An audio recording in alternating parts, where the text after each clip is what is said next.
Keluarga korban longsor galian tambang batu Gunung Kuda Kabupaten Cirebon, Jawa Barat bertemu dengan Gubernur Jawa Barat membahas janji pemerintah terkait bantuan untuk keluarga korban. Hingga Selasa pagi, total 21 orang tewas dan 4 orang masih dalam pencarian.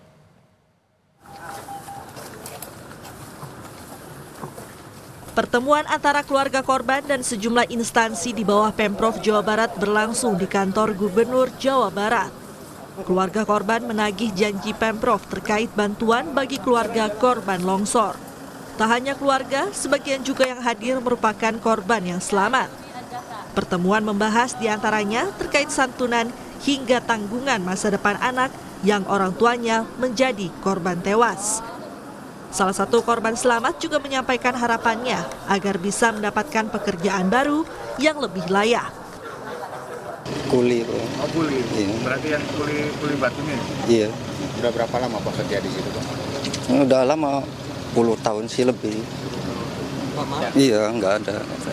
Spontan gitu aja, kayak tsunami aja lah. Gimana? Pengennya sih ditempatin di kerjaan yang lain aja tuh. Iya. Total, setidaknya bantuan yang akan diberikan berjumlah 50 juta rupiah per kepala keluarga dari berbagai pihak. Deddy Mulyadi juga akan menanggung seluruh biaya sekolah anak-anak yang terdampak longsor hingga nantinya lulus tingkat sekolah menengah. Hari ini ada 2 lembaga yang akan memberikan bantuan pada ibu untuk kehidupan. Ini kan beberapa bulan ke depan itu kan pasti masa kritis. Suami nggak ada, penghasilan per hari nggak ada. Nanti ada bantuan untuk beberapa bulan ke depan agar ibu survive. Seluruh anak-anak yang di bawah umur, baik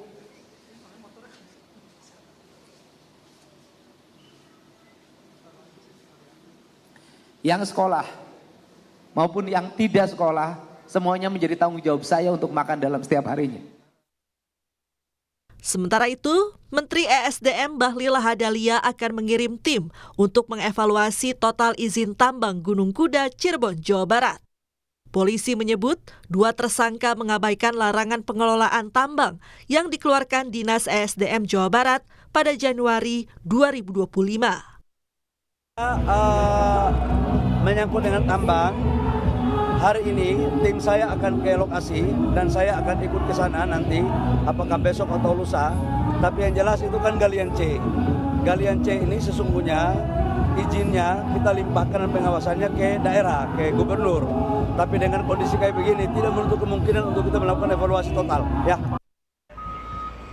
Kepala Dinas SDM Provinsi Jawa Barat Bambang Tirto Yuliono juga menjelaskan, tambang yang dikelola Koperasi Pondok Pesantren Al-Azhariyah itu sudah berkali-kali mendapat peringatan terkait risiko keselamatan kerja.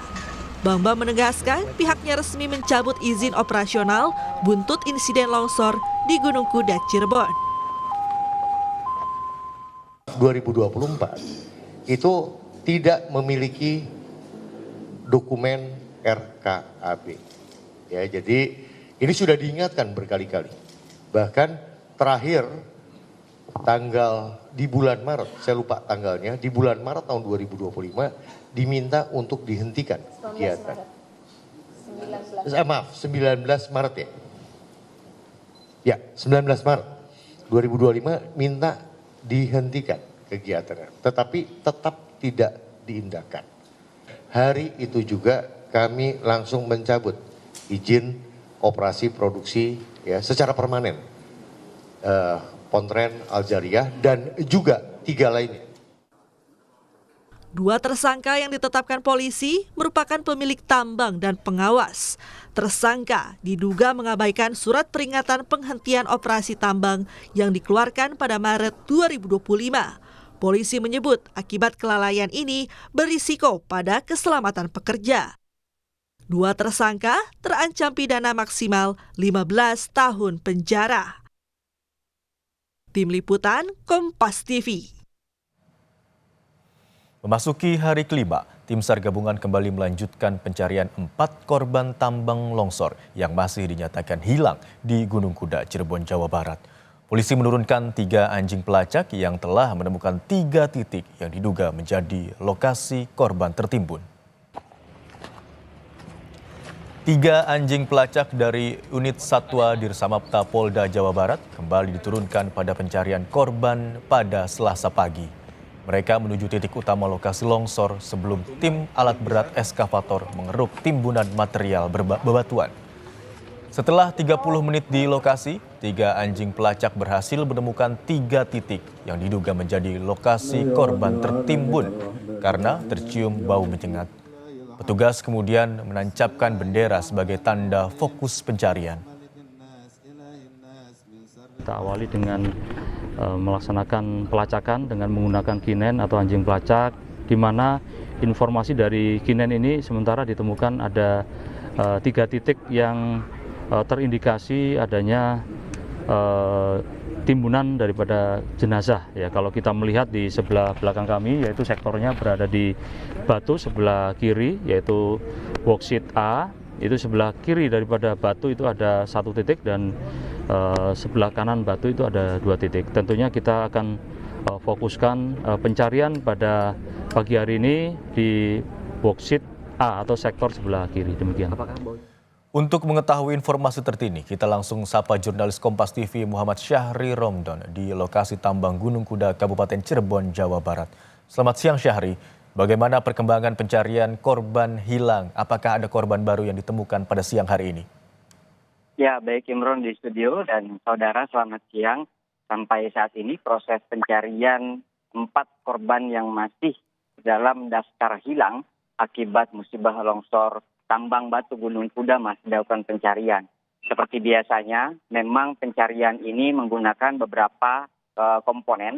Pertama adalah K9 3 ekor yang diterjunkan sejak pagi dan sudah memberikan sinyal atau pemetaan di 3 titik yang memang menjadi potensi ada korban yang ada di lokasi tersebut.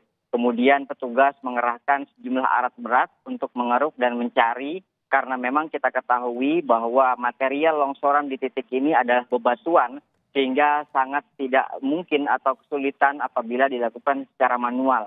Kemudian selain itu juga ada tim dari Kementerian ESDM yang memang melakukan pemantauan sejak awal menggunakan alat bantu total station, di mana alat bantu ini untuk mendeteksi pergerakan bebatuan atau lereng-lereng yang memang berpotensi terjadinya longsor susuran.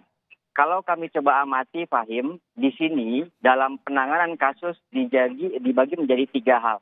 Pertama adalah di mana potensi, maksud kami adalah tim fokus untuk mencari para korban yang memang masih tertimbun di lokasi tersebut. Penanganan yang kedua adalah penanganan kasus hukum yang sudah masuk ke dalam ranah pidana, di mana 2 orang sudah ditetapkan sebagai tersangka dan 8 orang telah diperiksa. Baru saja kami tadi mendengar informasi terbaru dari Kapolresta Cirebon Kombes Pol Sumarni yang menyatakan bahwa pihaknya akan juga berusaha memeriksa beberapa dinas dan juga kementerian yang memang memiliki kaitan erat dengan perizinan dan teknis pengawasan.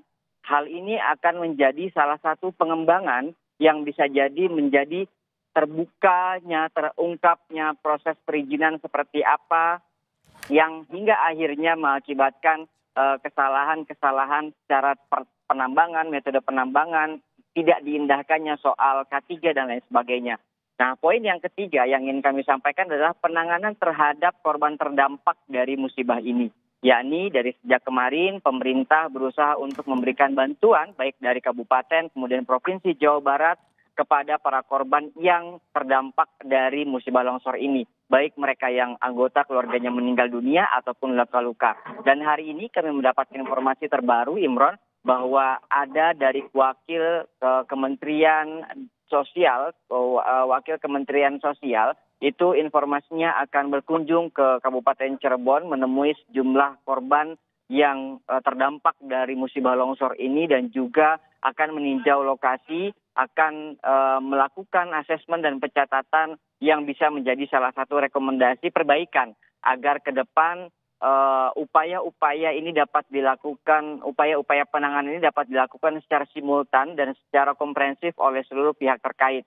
Tentu ini menjadi salah satu poin yang juga menjadi bahan perhatian dari pemerintah Provinsi Jawa Barat, di mana Gubernur Jawa Barat Deddy Mulyadi memberikan intensitas yang sangat fokus terhadap penambangan-penambangan terutama yang ilegal. Beliau sudah mengatakan bahwa sudah ada beberapa penambangan-penambangan yang ilegal yang sudah ditutup. Kemudian juga dari Dinas Kementerian ESDM, maksud kami Dinas ESDM Provinsi Jawa Barat yang juga sudah melakukan peninjauan terhadap beberapa tambang-tambang di wilayah Provinsi Jawa Barat yang tentunya itu menyalahi atau terindikasi adanya kesalahan sehingga tidak ada lagi musibah yang cukup menyakitkan, artinya banyak sekali korban jiwa yang timbul dari kesalahan ini. Apalagi dalam rilis yang disampaikan pada minggu kemarin terungkap fakta bahwa para penambang ini tidak mengindahkan 2 surat larangan yang telah dikeluarkan oleh kementerian, yakni di bulan Januari 2025 dan juga pada bulan Maret 2025. Ini adalah salah satu indikator untuk melakukan pengawasan-pengawasan oleh kementerian atau dinas Provinsi Jawa Barat agar mencegah adanya hal-hal yang tidak diinginkan seperti yang hari ini terjadi. Ada 21 orang yang meninggal dunia dalam kasus ini dan 4 lainnya masih dilakukan pencarian. Tampaknya saat ini Imron sudah dalam upaya memasuki waktu istirahat sehingga akhirnya sejumlah alat berat yang semula difokuskan sejak pagi bahkan sejak hari pertama digunakan pada jam tertentu memang dihentikan sementara waktu momen istirahat ini, kemudian nanti akan kembali dilanjutkan pada pukul siang nanti. Tentu kami berharap agar 4 korban yang masih dalam daftar hilang dan terus dicari keberadaannya dapat segera ditemukan dan dalam kondisi apapun tentu itu sangat diharapkan nanti oleh para keluarga korban yang sampai sejak awal masih menanti keberadaan dan informasi para korban ini. Imron. Baik, pencarian terhadap 4 korban hingga siang hari ini masih terus dilakukan. Dikerahkan 3 anjing pelacak juga untuk mencari korban, di mana fokus pencarian difokuskan kepada 3 titik yang diduga menjadi tempat atau lokasi korban tertimbun. Terima kasih atas laporan Anda, jurnalis Kompas TV Muhammad Syahri Romdon yang melaporkan dari Cirebon, Jawa Barat.